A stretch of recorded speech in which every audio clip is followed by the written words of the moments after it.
Yes, to continue with Bacon's off travel, Bacon के essay में आगे क्या है? ट्रैवलर्स को कुछ गाइडेंस दी गई है, कुछ डूज और डोंट्स बताए गए हैं जिससे कि ट्रैवल का पूरा लाभ मिल सके.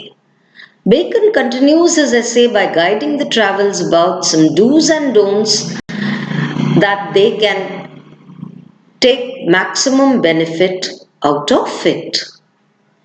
इसमें 1, 2, 3, 4 सब आएंगे. एक एक पॉइंट को मैं विस्तार से समझाऊंगी.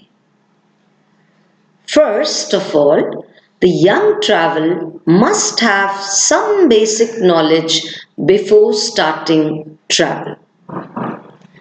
Before starting his traveling. Okay?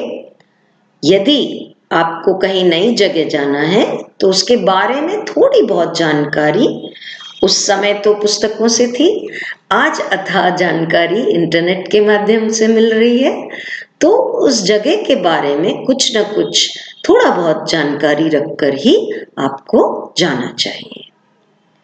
Second, the young traveler should have a knowledgeable tutor who has profound knowledge about the place.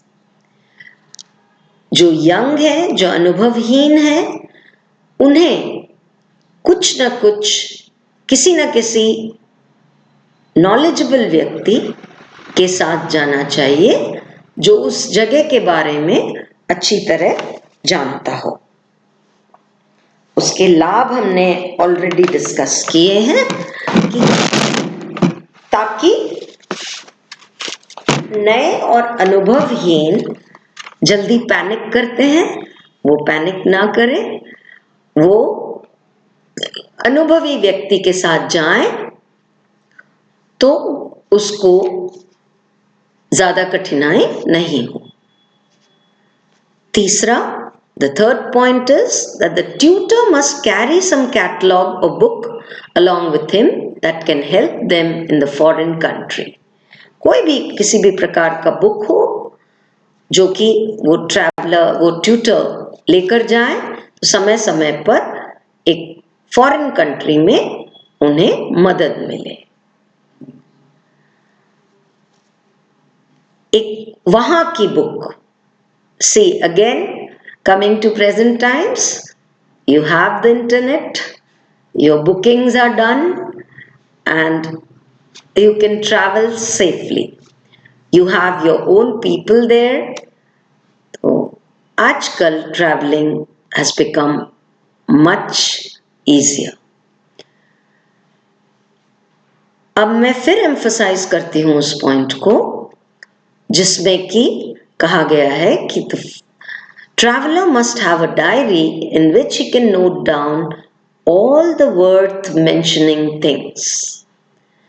Diary is a must according to Bacon. Traveler ये डायरी ले जाए तो वो सब चीजों का नोट कर सकते हैं, सब चीजों के बारे में पता कर सकते हैं. Number 5, the traveler should not stay long in one place than necessary. If in case he stays longer, he must change the place in the town in order to get maximum exposure. ये बहुत interesting point है जो bacon ने रखा है. Bacon कहते हैं कि one must not stay too long at one place. अब ज्यादा फेमिलियर हो जाते हैं तो you feel comfortable and the amount of experience that you gain will be less compared to when you change places often. If he has to stay longer, suppose कोई project के अंतर्गत गए, 14 days के लिए, 1 month के लिए गए, तो एक जगह रुकने के बाद उसी टाउन में, उसी जगह में ही दूसरी जगह चले जाना चाहिए ताकि कुछ और नए लोगों से, नए तरीकों से, नए रहन सहन के बारे में आपको जानने को मिलेगा. Point number 6 The traveler should not choose to halt with the people of his own country, rather he must choose to stay with people from a different country. Traveller को कभी भी अपने लोगों के साथ नहीं रहना चाहिए, उसको दूसरे लोगों के, दूसरे कंट्री के लोगों के साथ रहना ऑप्ट करना चाहिए. One might not agree easily. अभी आप इसमें बेकन का लॉजिक ढूंढेंगे, इसमें आप अपनी लॉजिक लगाएंगे, इसमें आप ये सोचेंगे कि ऐसा क्यों कहा है बेकन ने, और बट ये उस समय की सोच है. बेकन का कहना है कि व्यक्ति का सही एक्सपोजर तभी होगा जब वो वहां के ही लोगों के साथ या दूसरे देश के लोगों के साथ रहेंगे. हमारे यहाँ इस तरह एक्सचेंज प्रोग्राम्स होते हैं, हमारे यहाँ हॉस्टल्स की पद्धति इसी तरह की है. दूसरे स्टेट से, जगह जगह से क्यों आते हैं, और साथ में रूममेट्स भी कभी कोई एक ही जगह के नहीं रखे जाते हैं. वो इसीलिए कि मैक्सिमम एक्सपोजर मिले और हमारे फ्रेंड्स का दायरा बढ़ता जाए. Last but not the least, the traveler must obtain and carry along with him the letters of introduction from the nobility of his own place for the one he is visiting to. This can result in ease in traveling.